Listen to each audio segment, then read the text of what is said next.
السلام عليكم ورحمة الله وبركاته. كسر هذا جنرالك إذن تكنولوجي.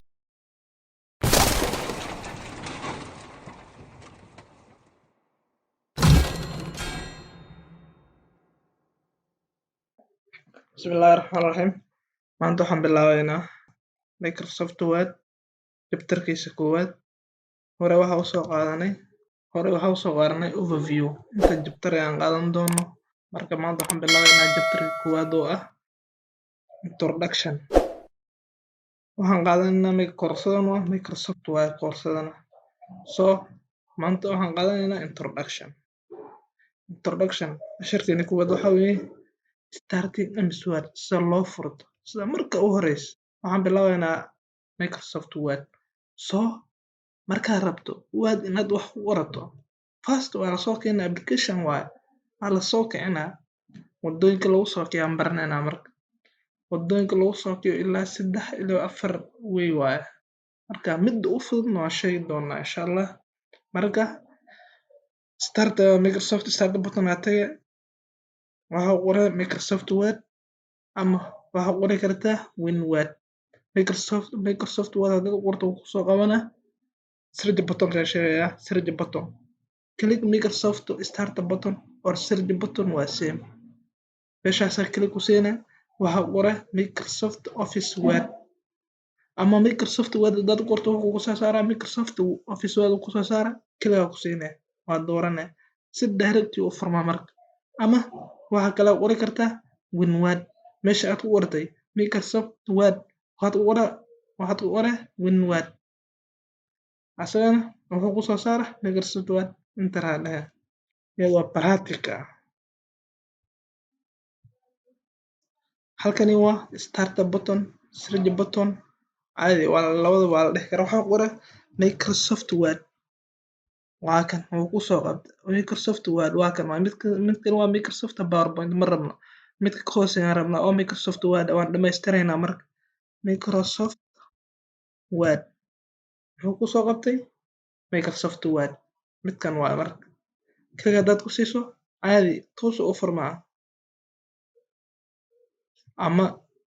waxaa kale qori kartaa halkan WinWord asaga leemo kaga ku siina toos u furmaa ama wadada u fudud oo kuwa oo smart isticmaalan waa window R dhahe halkan maxaa qoran WinWord window R dhahe marka hore halkan waxaa qoran WinWord hadaysan ku qoran waxaa qoran WinWord okay dhahe toos u furmaa. wadada afraad oo loo furto right click desktop meelaha uu ka banaan yahay musuqa macnaha cursor dulgeena right click dhahe then new doorana then Microsoft Word document ka doorana desktop ku imaana double click dhahe marka sana toos u furmaa. midaasi waa sida loo soo furto MS Word ama Microsoft Word. casharkeena labaad waxaa weeye existing waa soo gashay had si aad ugu bixi lahayd waa marka existing iskaga xiran lahayd ugu bixi lahayd Microsoft Word ama document ama file aad soo furatay. save your document before exit marka hore haduu filkaas wax ku qoran yahay waa save gareyne save your document before exit intaadan ka bixin ka hor file save garey. marka save gareyso click file tab waa tagay ama file menu waa tagay then exit aad dooranay exit waa u hooseysa leen u hooseeya exit qoran xitaa waxa dhigi karta shortcut ahaan control x hada arkayna. tusaalaan waan soo furana desktop noo yaala double click aan dhahaynaa had waxba kuma qorna hadii aan dhaho file exit aan dhaho toos ugu bax sababta waxba kuma qorna. laakiin hadaan soo galo oo u yaraan wax la aan ku qorto isagoo wax baan ku qortaa had isagoo and double bracket enter hadaan dhaho waxba ku qoran mo had wuxuu igu xiraa wuxuu dhaha save garayso fiiri file aan dhahaa exit aan dhahaa muxuu i dhahaa do you want to save changes you made new Microsoft Word ma rabtaa inaad save garaysato documentigan cusub oo aad samaysatay marka maxaan dhahaa file hadday muhiim ii tahay documentiga haddii documentigana muhiim ii tahay waxaan dhahaa waan save garaysan haddii aan raban waan ku adkaysanaa file exit don't save aan dhahaa laakiin hadduu save garaysan yahay hadduu aan rabo inaan save garaysan save aan dhahaa wuu ii save gareey hadda documentigaas ama si kale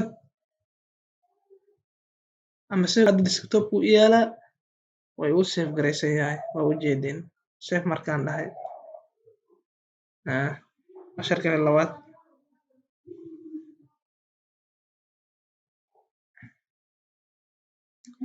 casharkani labaad waxa weeye mid hadda waxaan kusoo qaadanay existing casharkani waa creating new blank document si aad u abuuran lahayd documenti cusub midkaasaa kaa buuxsamay mis cashar kale diyaarin rabtaa blank document ama word kale oo document kale oo furane sidee u furane click file menu and click new file menu ama file tabatay waxaa kasii dooranay click new waa kasii dooranay new markaad kasii doorato wuxuu kusoo saara window cusub waxaa ka dooranay blank document click waxaa ku siina blank document then waxaa kasoo dooranay click clear kasii dooranay blank document uu ku dooran yahay si oo caadi u dooran yahay marka create aa dhahe iyadoo practice aan fiirinayna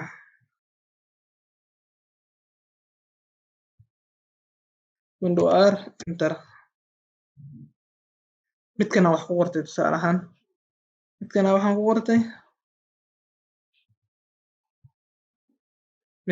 qortay tusaale ahaan waxaan rabaa mid kale inaan samaysto documenti kale inaan abuurto file aa tagaa then new aa dooranaa then hadda blank document asaa ii dooray si official ah kuwa optionada wixii aan rabaan dooran karaa wixii aan rabaan hadda blank document aan doortay then create aan dhahaa mid cusub aa ii dooray waa ujeedin saas waa midka sida loo abuurto casharkan waa u celi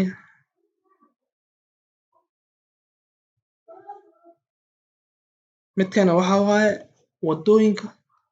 file loo save gareeyo inta wada ama inta nooc ee file loo save gareeyo types of saving file first filekii aad wax ku qoratay waxaa rabtaa inaad save garayso moo first file menu aa tagay then click save aa kasii dooranay click save markaad kasii doorato wuu ku save gareeyey ama shortcut ahaan maxaa dhehe control s shortcut ahaan maxaa dhehe control s shortcut ahaan waxaa dhehe control s haddii kale file menu aa tagay then save aa kasii dooranay practical waxaa weeye tusaalehaan window r enter laba wada waxaa loo save gareeyaa sequel randy bracket enter kuwana laba wada u save gareynana labada wada ee waxa loo save gareeyo shortcut ahaan control s waa laakiin mida kale aan ku hormarayna file aan dhahaa save aan dhahaa wuxuu isoo saaraa folder meeshii aan rabo inaan ku save gareeyo haddaan rabo qaybta downloadka haddaan rabo desktopka haddaan rabo pc-ga haddaan rabo macnaha diskiyada macnaha qeybaha computerka intaas computerka ilaa iyo 4 qeyb uu leeyahay qaybta rabtaa doorane downloadka videoska qaybta videoska meesha rabtaa ku save garaysane markaa doorato tusaalahaan waan dooranaa desktop waxaa u baxsanaa jabta 1 aan qaadanaynaa moo soo save aan dhaha desktop waa inuu yaalaa hadda videogan minimize aan dhaha raadiya midkan waa jabta 1 midkan waa ahaa ama wadada kale waxaa dhehe control s hadaa dhahdan isna wadadii hadaayo ku marsiinaa meesha rabtaa dhigan kartaa soo casharkan noo wixii haddaan qaadanay midkani waxaa weeye save and copy of your file save filekaaga u save gareyna save hadda waan soo baranay waan ku celina xitaa sida filekaaga u save gareyn lahayd hadda meelo badan faylal badan aad ugu save gareyn lahayd waxaa laga rabaa documentiga markaad ku diyaarsato computerka inaad save gareyso tusaale flashkaaga ku shubata xitaa sida flashka loogu shubo xitaa flashan gelinayna marka maanaa documenti abuuranayna waan save gareynayna haddana flashkan ku shubanayna insha allah iyadoo baratic ah kuwani waa qoraal waaye marka sida first folderka markaad diyaarsato file menu aad tagay then save as aad kasii doorana then flashka xitaa ugu soo qabana file menu markaad dhahdo flashka xitaa waa ka dooran kartaa ama meesha rabtaa dhigan kartaa in the save list click the folder or drive waa ujeedin mo folderkii ama drivekii aad rabtaa ku save gareysane which you want to save so iyadoo baratic ah kuwani waa qoraal waaye iyadoo baratic ah arkayna tusaale ahaan window r inta tusaale midkan waxaan qoraynaa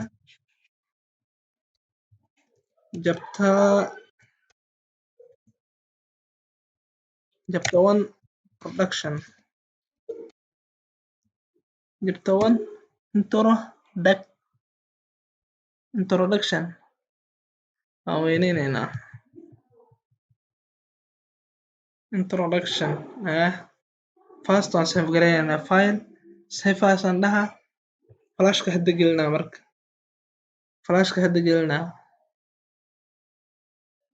flashka ku hor flashka xitaa intaanan gelin meelaan dhiganaa waxaan dhiganaa tusaalaan desktopkan dhiganaa desktopkan dhigtay waxaan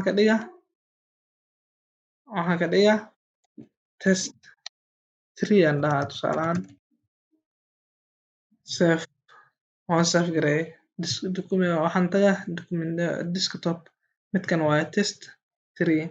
waxaan rabaa inaan halkan kasoo qaado oo flashkan geeyo flashka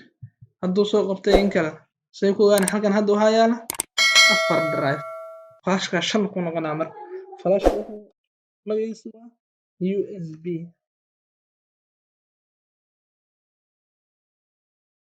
waa kan flash ewer waaye asaga flashka waxaa ku jira bes koorsadiina ku jira waxaan dhahaa desktopka kale ku siinaa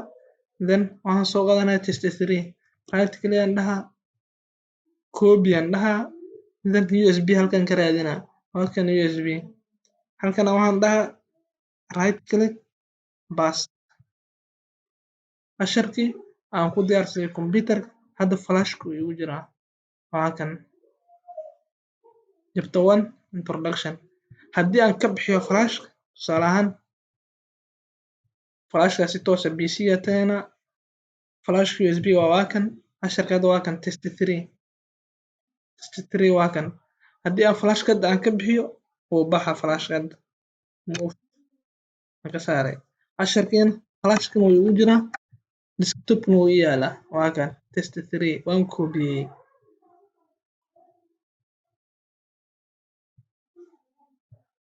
casharkan nooga xiga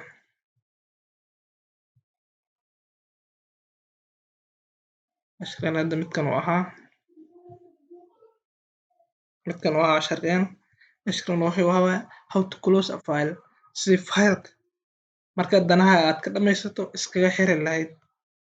close waa iska xiraya sidee laba wada u xiri kartaa mid waa shortcut midna waa wada caadi ah right first file menu waa click dhahe then close aad dooranaya aan ku laabano close ma casharkan how to close a file sida file iskaga xiri lahayd filekaas kama baxayso applicationka dhexdiisa kama baxayso application close iyo exit seemaan exit dhammaan iga bixi waayo applicationka dhan iga bixi laakiin close maxaa waaye iga xir waaye bes filekaas iga xir waaye bes aan ku qortay iga xir waaye filekan bes waxaan dhahaa file close iga xir waaye laakiin exit application waaye midka aan ku jirno application exit waa iga bixi waaye application laakiin close maxaa waaye iga xir leh waaye bes haddii aan dhaho tusaale ahaan haddii aan dhaho close window 1 facekan facekana iga saaraa bes file aan dhahaa close aan dhahaa maya aan dhahaa markaa wuu iga saaraa laakiin meeshaan rabo waan tagi karaa insert page layout reference meeshaan rabo waan tagi karaa laakiin documentiga iga saaray shaqadan looga shaqeeyo maxaa waaye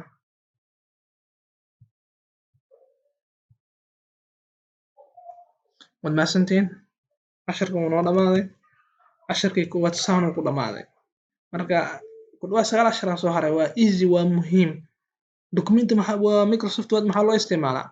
Microsoft waxaa loo isticmaalaa in wax lagu diyaariyo in casharada lagu diyaariyo in buugaagta lagu diyaariyo waxaa isticmaalaa news wax walba isticmaal marka waa muhiim waa inaad barato marka waad mahadsantihiin dhammaantiin thank you